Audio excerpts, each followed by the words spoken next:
राधे राधे।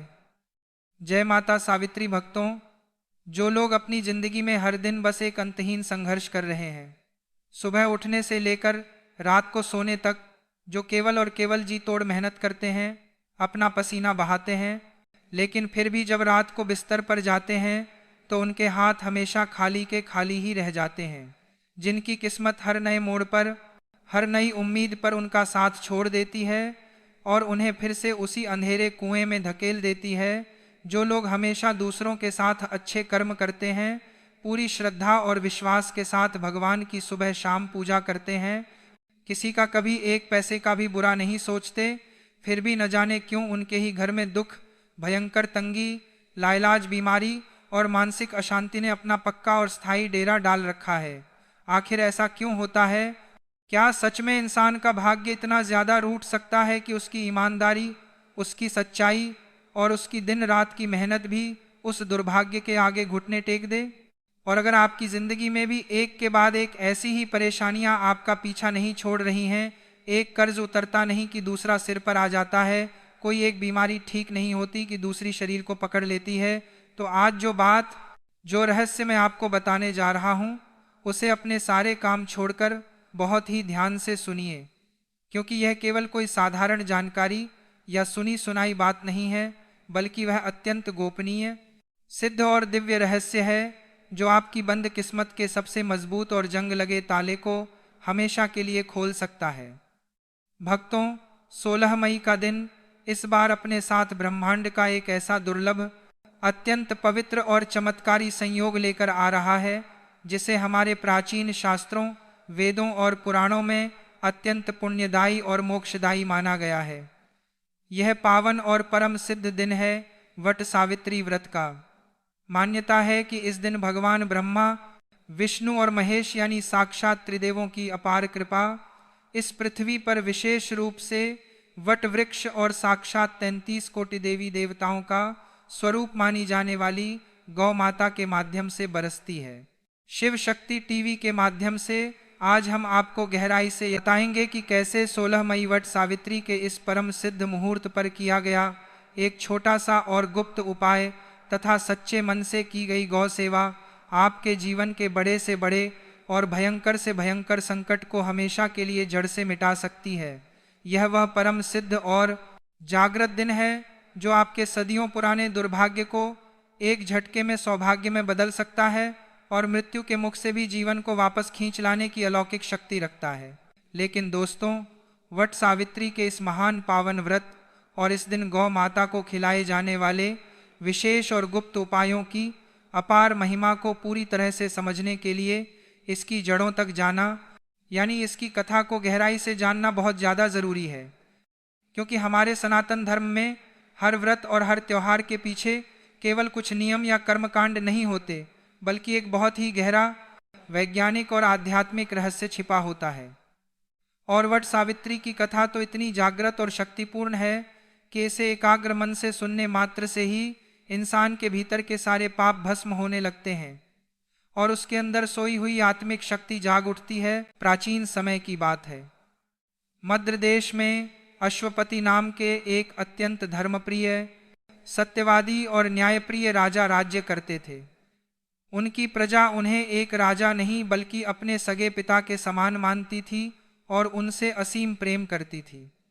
उन राजा अश्वपति की एक अत्यंत ही गुणवान, रूपवान और तेजस्वी पुत्री थी जिसका नाम सावित्री था।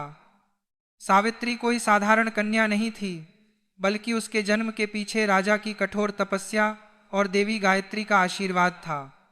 जब सावित्री बड़ी हुई और विवाह के योग्य हुई तो उसके चेहरे पर इतना तेज था कि कोई भी राजकुमार उसके सामने आंखें उठाकर बात करने का साहस नहीं कर पाता था।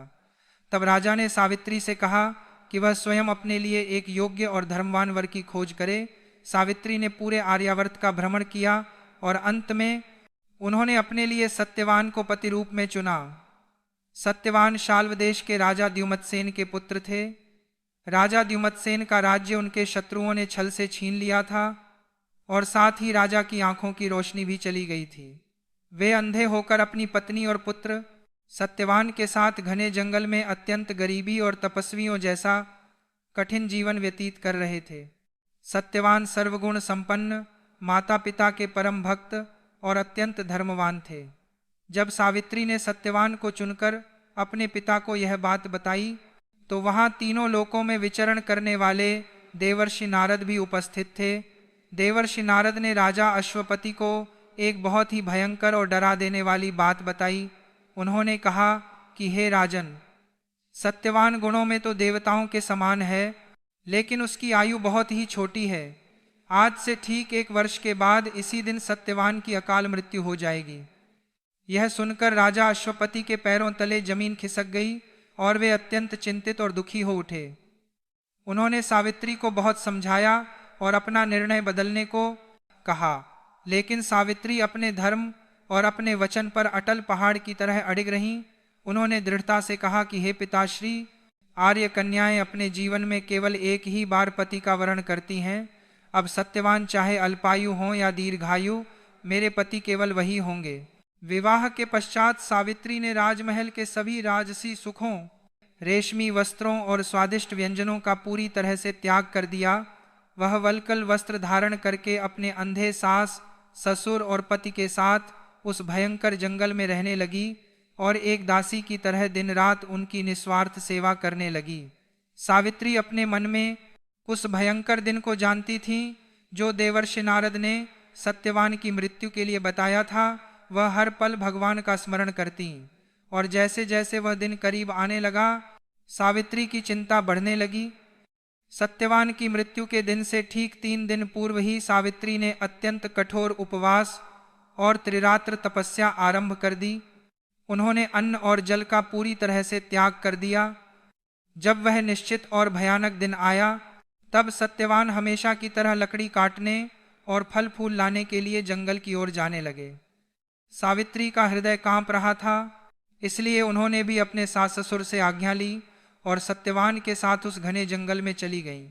जंगल में पहुंचकर सत्यवान पेड़ पर चढ़कर लकड़ियां काटने लगे। तभी अचानक सत्यवान के सिर में अत्यंत भयंकर और असहनीय पीड़ा होने लगी।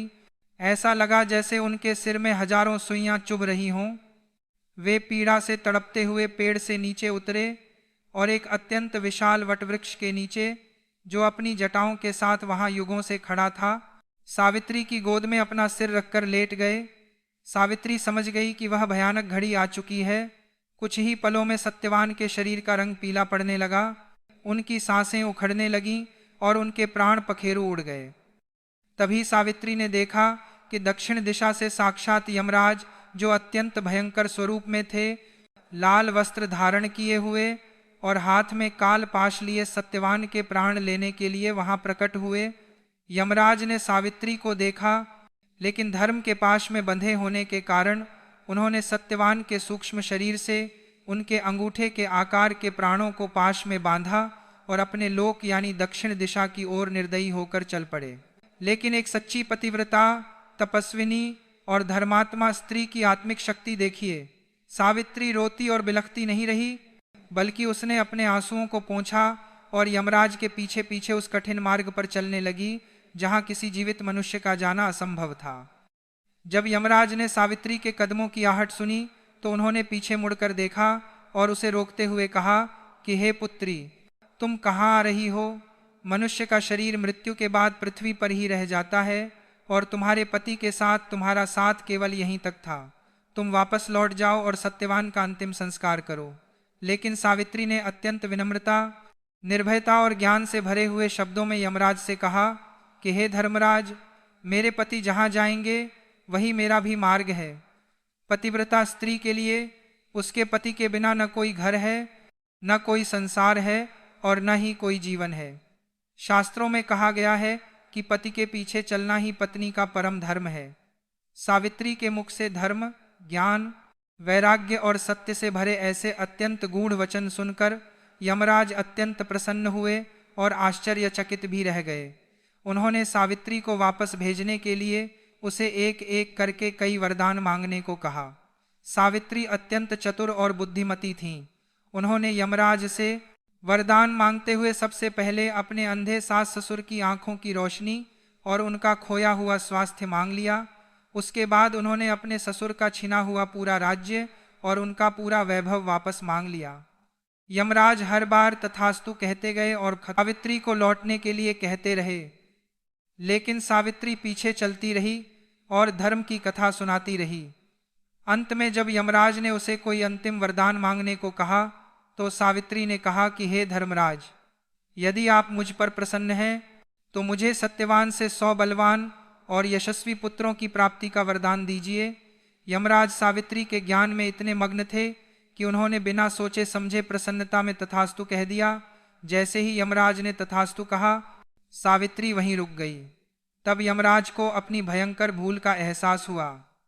उन्होंने विचार किया कि एक पतिव्रता स्त्री को 100 पुत्रों का वरदान दे दिया है, लेकिन बिना सत्यवान के यह पुत्र प्राप्ति कैसे संभव है। अंततः सावित्री के सतीत्व, उसके अखंड धर्म, उसकी बुद्धिमानी और उसके प्रचंड तपोबल के सामने साक्षात मृत्यु के देवता यमराज को भी अपनी हार माननी पड़ी। यमराज ने मुस्कुराते हुए सत्यवान के प्राणों को कालपाश से मुक्त कर दिया और सावित्री को अखंड सौभाग्य का आशीर्वाद देकर अंतर्ध्यान हो गए। सावित्री दौड़कर उसी विशाल वट वृक्ष के नीचे आई जहां सत्यवान का मृत शरीर पड़ा था।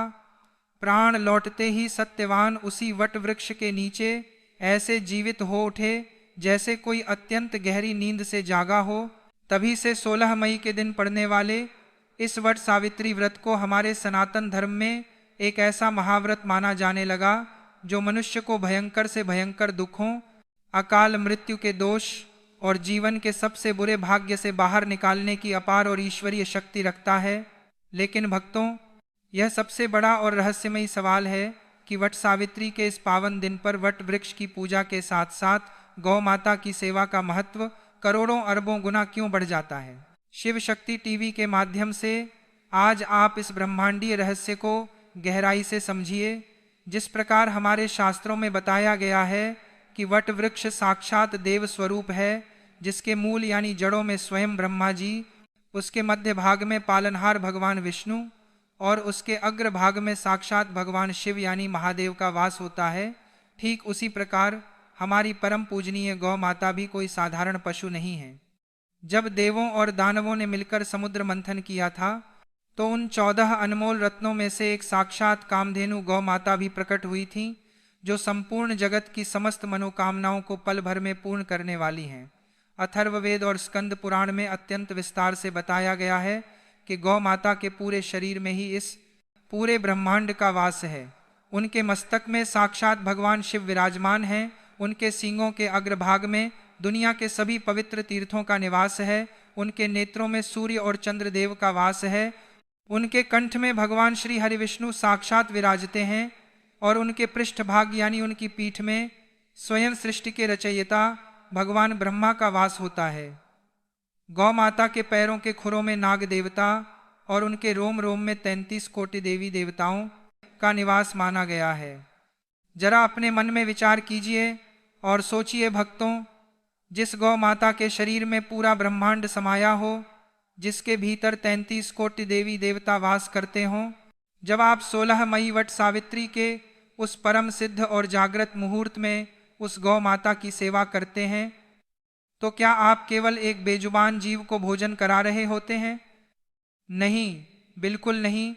जब आप उस सिद्ध दिन गौ माता को कुछ खिलाते हैं तो वह साधारण भोजन सीधा 33 कोटि देवी देवताओं के मुख तक पहुंचता है और वहां से जो आशीर्वाद लौटकर आपके जीवन में आता है वह आपके घर की दरिद्रता को ऐसे भस्म कर देता है जैसे आग सूखी घास को जलाकर राख कर देती है।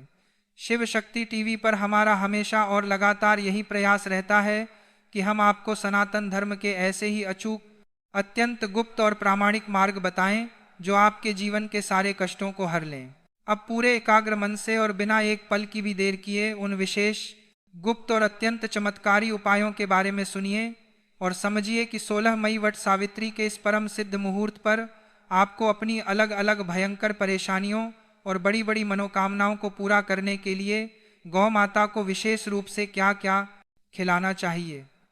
सबसे पहला और सबसे अचूक महा उपाय है धन प्राप्ति, वर्षों पुराने भयंकर कर्ज से मुक्ति और घर की तिजोरी में हमेशा के लिए बरकत लाने के लिए वट सावित्री की पूजा में भीगे हुए काले चने का बहुत अधिक और विशेष महत्व होता है।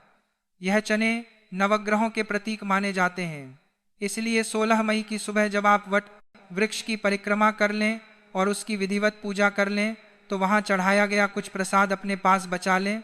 फिर अपने घर आकर गेहूं के आटे की एक ताज़ी, शुद्ध और मोटी रोटी बनाएं। इस ताज़ी रोटी पर थोड़ा सा शुद्ध देसी गुड़ रखें, एक चुटकी पीली हल्दी डालें और पूजा में चढ़े हुए वही भीगे हुए काले चने उस रोटी पर सजा लें। इसके बाद इस रोटी को ले जाकर किसी भी सफ़ेद या लाल रंग की गौ माता को अपने दोनों हाथों से पूरे श्रद्धा भाव से खिलाएं। खिलाते समय गौ माता के नेत्रों में देखें और भगवान विष्णु का स्मरण करें। ज्योतिष और तंत्र शास्त्र में इस दिन काले चने को नवग्रहों की शांति का अचूक अस्त्र माना गया है। हल्दी साक्षात देवगुरु बृहस्पति का स्वरूप है और गुड़ धन की देवी माता लक्ष्मी को अत्यंत प्रिय है। वट सावित्री के महासंयोग वाले दिन जब यह तीनों शक्तिशाली सामग्रियां एक ताजी रोटी पर रखकर गौ माता को खिलाई जाती हैं तो आपके घर में धन के आगमन के ऐसे नए और अप्रत्याशित रास्ते खुलते हैं जिसकी आपने कभी सपने में भी कल्पना नहीं की होगी। आपके सिर पर बैठा कर्ज का बड़े से बड़ा और भारी से भारी पहाड़ भी धीरे धीरे मिट्टी में मिलकर खत्म हो जाता है और आपका घर हमेशा के लिए धन धान्य से भर जाता है।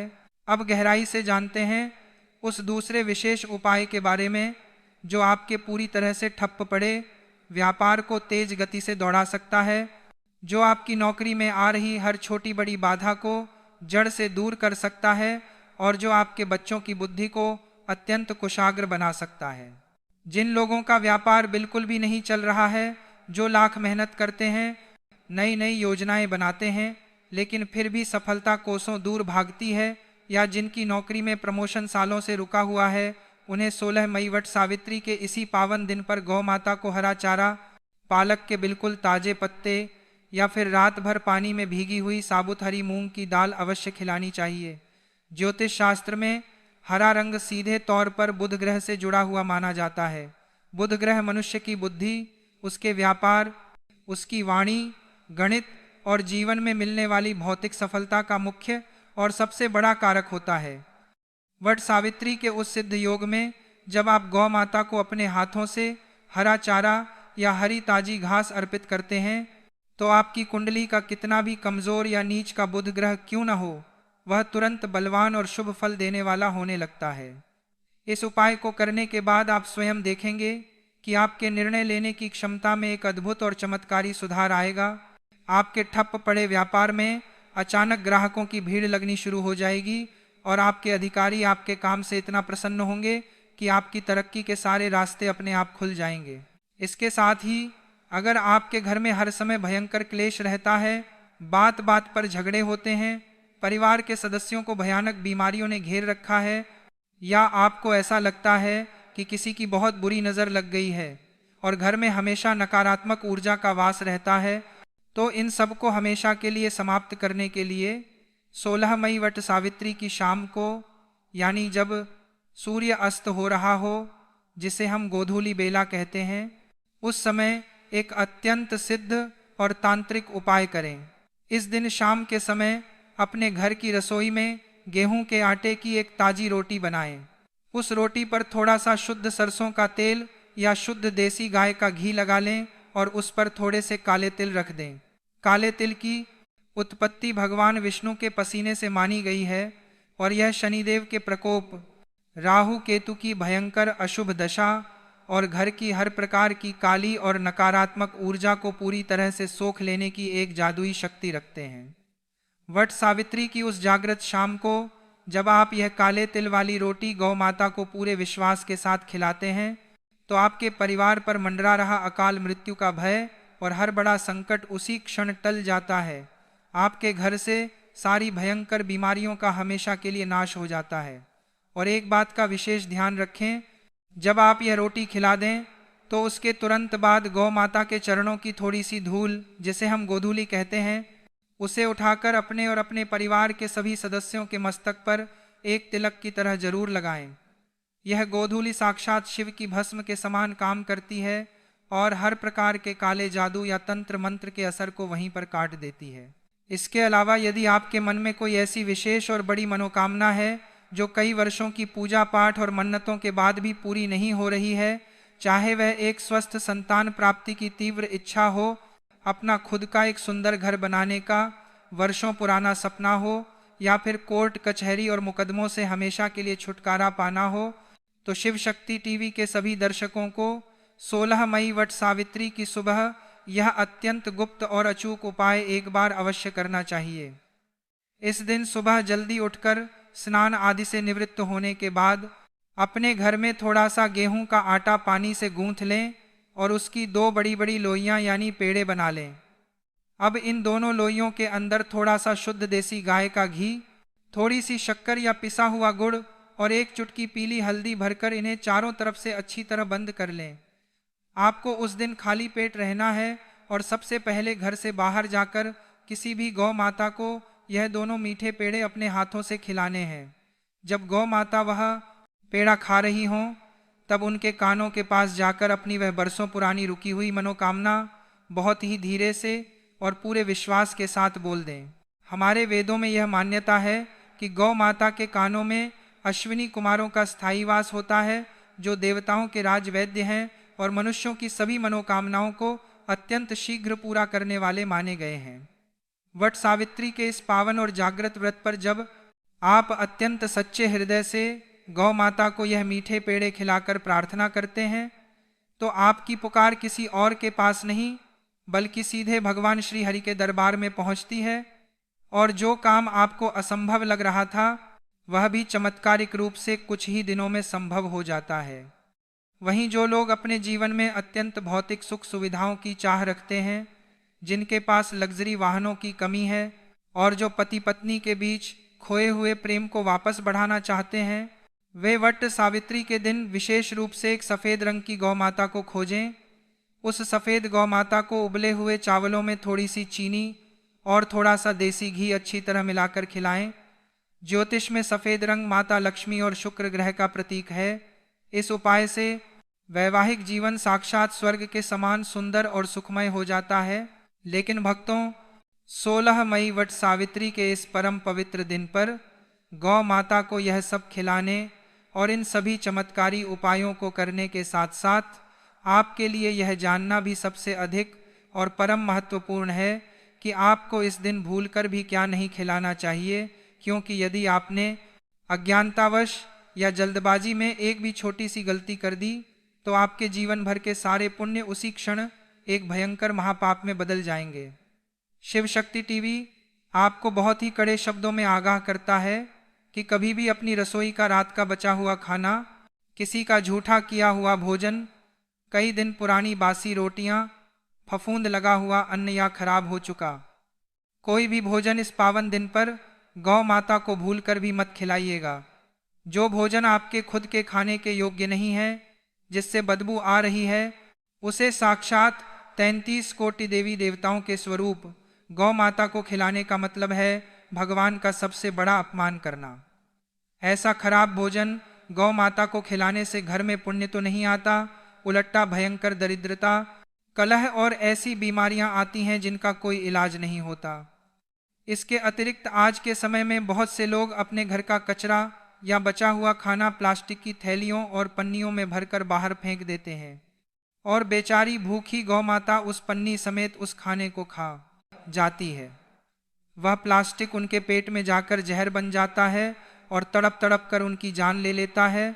हमारे शास्त्रों में प्लास्टिक की थैलियों में भरकर गौ माता को भोजन देना साक्षात गौ हत्या के महापाप के समान माना गया है। इसीलिए हमेशा अपने हाथों से भोजन दें। इसके अलावा वट सावित्री के दिन या किसी भी शुभ दिन आपके घर में बने भोजन में कभी भी लहसुन, प्याज या किसी भी प्रकार की तामसिक वस्तु या मांस मदिरा का अंश मात्र भी नहीं होना चाहिए, और ऐसी अपवित्र रसोई में बना भोजन गौ माता को खिलाना पूर्ण रूप से वर्जित है। गौ सेवा कोई मजबूरी या दिखावा नहीं है, इसे हमेशा पूरे आदर, सत्कार, नम्रता और प्रेम के साथ अपने हाथों से करनी चाहिए। रहने का उपवास मात्र नहीं है, बल्कि यह एक पत्नी के उस असीम संकल्प, प्रेम और तपोबल का दिन है जिसने अपने सतीत्व के तेज से साक्षात काल यानी यमराज के मुख से भी अपने पति सत्यवान के प्राणों को वापस खींच लिया था।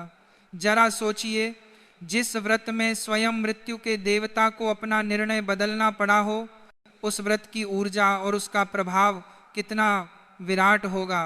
जब इस पवित्र दिन देवी देवता हमारी किसी त्रुटि के कारण नाराज होते हैं तो घर में सुख शांति कभी नहीं टिकती। पति के स्वास्थ्य और उन्नति में अचानक भयानक बाधाएं आने लगती हैं और इंसान पूरी उम्र यह समझ ही नहीं पाता कि इतने व्रत, उपवास और पूजा पाठ के बाद भी दरिद्रता, कलह और दुर्भाग्य उसका पीछा क्यों नहीं छोड़ रहे हैं। इसलिए आज की यह जानकारी केवल सुनने के लिए नहीं है, बल्कि इसे अपने आचरण में उतारने के लिए है। भविष्य पुराण और ब्रह्म वैवर्त पुराण के अनुसार यह तिथि स्वयं सती सावित्री, सत्यवान और वट वृक्ष के रूप में साक्षात त्रिदेवों को समर्पित है। इस दिन किए गए गलत कर्म और पूजा में की गई जरा सी भी त्रुटि व्यक्ति के और उसके जीवन साथी के भाग्य के द्वार हमेशा के लिए बंद कर सकती है। इस वर्ष 16 मई 2026 को वट सावित्री पर अनेक मंगलकारी योग एक साथ बन रहे हैं। ज्येष्ठ मास की अमावस्या तिथि होने के कारण इस दिन शनिदेव और पितरों की असीम कृपा प्राप्ति के योग भी इस पावन बेला में सम्मिलित हो गए हैं। लेकिन इन शुभ फलों को पाने के लिए और अपने सुहाग को अखंड बनाए रखने के लिए पूजा के दौरान कुछ विशेष बातों का ध्यान रखना और कुछ अत्यंत गंभीर गलतियों से बचना हर सुहागिन महिला के लिए परम आवश्यक है। आजकल के इस आधुनिक युग में भाग दौड़ और अपनी व्यक्तिगत सुविधा के नाम पर सबसे पहली, सबसे बड़ी और सबसे गंभीर भूल जो महिलाएं करने लगी हैं, वह है वट वृक्ष के आकार और पूजा के स्थान का अत्यंत गलत चुनाव करना। शास्त्रों में चीख चीख कर कहा गया है कि वट सावित्री का व्रत और उसकी पूजा हमेशा एक विशाल, पुराने और पूर्ण रूप से विकसित वट वृक्ष के नीचे ही की जानी चाहिए। मान्यता है कि वट वृक्ष जितना विशाल होता है, जितना पुराना होता है, आपके पति की आयु उतनी ही लंबी, सुदृढ़ और रोगों से मुक्त होती है। एक विशाल वट वृक्ष की जड़ें धरती के भीतर पाताल तक गहराई में जाती हैं, जो एक दाम्पत्य जीवन में स्थिरता, अटूट प्रेम और विश्वास का प्रतीक हैं। उसकी शाखाएं आकाश को छूती हैं, जो पति की उन्नति और परिवार की वृद्धि को दर्शाती हैं। लेकिन आजकल बहुत सी महिलाएं घर से बाहर ना जाने की अपनी सुविधा के लिए बाजार से या नर्सरी से एक छोटा सा वट का पौधा ले आती हैं और उसे अपने घर के गमले में रखकर घर की चार दीवारी के भीतर ही उसकी पूजा कर लेती हैं। हमारे सनातन शास्त्रों में और धर्म ग्रंथों में इसे बिल्कुल भी उचित नहीं माना गया है। धर्म के अनुसार जब तक आपके जीवन में कोई बहुत बड़ी मजबूरी ना हो, जैसे कि स्वास्थ्य की कोई अत्यंत गंभीर समस्या हो, आप चलने फिरने में बिल्कुल असमर्थ हों, कोई बड़ी बीमारी से जूझ रही हों, या फिर आप किसी ऐसे शहर या विदेश में रहती हों जहां कई मीलों तक खोज करने पर भी कोई वट वृक्ष मौजूद ही ना हो, केवल और केवल उसी विकट परिस्थिति में किसी छोटे पौधे की पूजा का विधान शास्त्रों में छूट के रूप में दिया गया है। अन्यथा यदि आपके शरीर में सामर्थ्य है और आपके घर के कुछ दूरी पर वट वृक्ष उपलब्ध है तो छोटे पौधे की पूजा करने से हर हाल में बचना चाहिए। घर की चार दीवारी और छत के भीतर इस पूजा को संपन्न करने से वट वृक्ष की वह असीम ब्रह्मांडीय और प्राकृतिक ऊर्जा प्राप्त नहीं होती जो खुले आसमान के नीचे प्रकृति के बीच खड़े एक विशाल वृक्ष से सीधे तौर पर मिलती है। इसलिए अपने अखंड सुहाग के लिए, अपने पति की लंबी आयु के लिए थोड़ा सा शारीरिक कष्ट उठाएं, आलस्य का त्याग करें और घर से बाहर जाकर किसी बड़े वट वृक्ष के पास ही यह संपूर्ण पूजा विधान संपन्न करें। इससे भी बड़ा अनर्थ और महापाप तब होता है जब कुछ महिलाएं अपनी पूजा को आसान बनाने के लिए किसी दूसरे व्यक्ति से कहकर या स्वयं वट वृक्ष की एक डाल या टहनी को निर्दयता से तोड़कर अपने घर ले आती हैं और उसे घर की दीवार के सहारे खड़ी करके गमले की मिट्टी में गाड़कर उसकी पूजा करने लगती हैं। यह कृत्य कोई साधारण भूल नहीं है, बल्कि यह साक्षात त्रिदेवों के अंगों को खंडित करने के समान एक बहुत बड़ा पाप माना गया है। वट वृक्ष कोई साधारण पेड़ नहीं है, इसे हिंदू धर्म में साक्षात देवतुल्य माना गया है। पुराणों में स्पष्ट उल्लेख है कि इसके मूल यानी जड़ में स्वयं सृष्टि के रचयिता ब्रह्मा जी, इसके मध्य भाग में सृष्टि के पालनहार भगवान श्री हरि विष्णु और इसके अग्रभाग यानी ऊपरी हिस्से में देवाधिदेव महादेव शिव का साक्षात वास होता है। ऐसे में अपनी थोड़ी सी सुविधा के लिए इसकी हरी भरी टहनी को काटना, कुल्हाड़ी मारना या तोड़ना साक्षात भगवान को शारीरिक कष्ट पहुंचाने और उनका अंग भंग करने जैसा भयंकर अपराध है। टूटी हुई या पेड़ से खंडित की गई डाल की पूजा करना वट सावित्री के पावन व्रत में सबसे बड़ा दोष उत्पन्न करता है। जरा सोचिए, जिस प्रकार हम अपने मंदिर में किसी भी खंडित मूर्ति की पूजा नहीं करते, टूटी हुई मूर्ति को हम तुरंत विसर्जित कर देते हैं, उसी प्रकार एक जीवित वृक्ष से अलग की गई निर्जीव और खंडित डाल की पूजा करने से माता सावित्री कैसे प्रसन्न हो सकती हैं। ऐसी पूजा का कोई भी पुण्य फल प्राप्त नहीं होता, बल्कि इसके विपरीत सुहाग पर भारी संकट आ सकता है और घर में भयंकर दरिद्रता पैर पसार सकती है।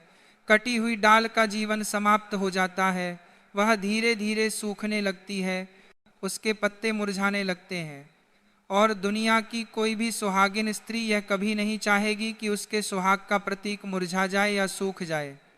इसीलिए हमेशा जीवित, जमीन से मजबूती से जुड़े हुए और लहलहाते हुए एक विशाल वट वृक्ष की ही पूजा करनी चाहिए, ताकि माता सावित्री के आशीर्वाद से आपके सुहाग का वृक्ष भी हमेशा हरा भरा, पल्लवित और खुशहाल रहे। इसके बाद जो दूसरी सबसे बड़ी गलती अक्सर महिलाएं अज्ञानवश या हड़बड़ी में कर बैठती हैं, वह है वट वृक्ष की परिक्रमा और कच्चे सूत को लपेटने की विधि में भारी त्रुटि करना। वट सावित्री की पूजा में वट वृक्ष की परिक्रमा का सबसे अधिक महत्व बताया गया है, क्योंकि कथा के अनुसार इसी वृक्ष के नीचे माता सावित्री ने अपने पति के मृत शरीर को रखकर यमराज से संवाद किया था और अपने पातिव्रत धर्म के तेज से उनके प्राण वापस पाए थे। परिक्रमा करते समय दिशा का विशेष ध्यान रखना होता है। परिक्रमा हमेशा दाहिनी ओर से यानी घड़ी की सुई की दिशा में, जिसे प्रदक्षिणा कहते हैं, उसी क्रम में शुरू करनी चाहिए। कई बार वृक्ष के पास भारी भीड़ होने के कारण या जल्दी घर वापस जाने की जल्दबाजी में महिलाएं उल्टी दिशा में परिक्रमा कर लेती हैं। हमारे शास्त्रों में इसे भारी दोष और बहुत बड़ा अपशकुन माना गया है। उल्टी परिक्रमा जीवन चक्र को विपरीत दिशा में मोड़ने का संकेत देती है, जो दाम्पत्य जीवन के लिए शुभ नहीं है। इसके साथ ही जब आप वट वृक्ष के तने पर परिक्रमा करते हुए सफ़ेद या पीला कच्चा सूत लपेटती हैं, तो इस बात का विशेष ध्यान रखें कि वह सूत बीच में टूटना नहीं चाहिए। यह सूत केवल एक धागा नहीं है, बल्कि यह पति और पत्नी के बीच जन्म जन्मांतर के अटूट बंधन का प्रतीक है। यदि धागा अन्य महिलाओं के धागों के साथ उलझ जाए तो उसे बड़ी शांति से और संयम के साथ सुलझाएं। खींचकर या क्रोधित होकर उसे बिल्कुल ना तोड़ें।